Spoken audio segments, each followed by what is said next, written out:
deal muhawe ikaze mwese mukomeza gukurikira GCN Real Estate.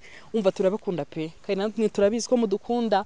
Rero iyi ni ya channel yanyu ibazanira ibintu by'ubwenge, ibazanira deal y'ahantu wabika amafaranga yawe heza kandi hizewe nta handi, ni mu kibanza cyangwa se mu nzu. Ubu ngubu rombazaniye deal.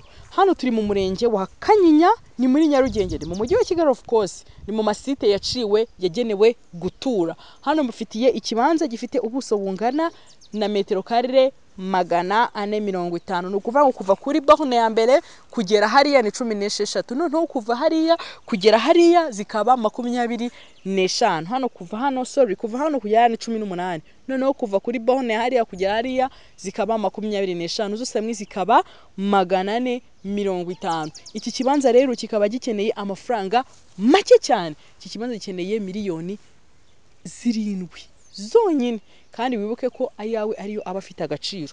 Ushobora kwizana rwose ayawe uje yitwaje uyazanye mu ntoki ugasanga agize agaciro kurusha ayanjye ndi kuvuga.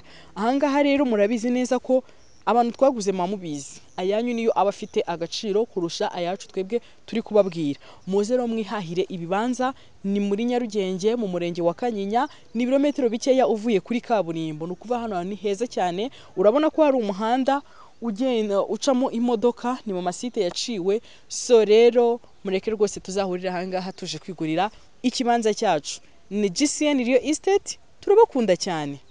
Bye.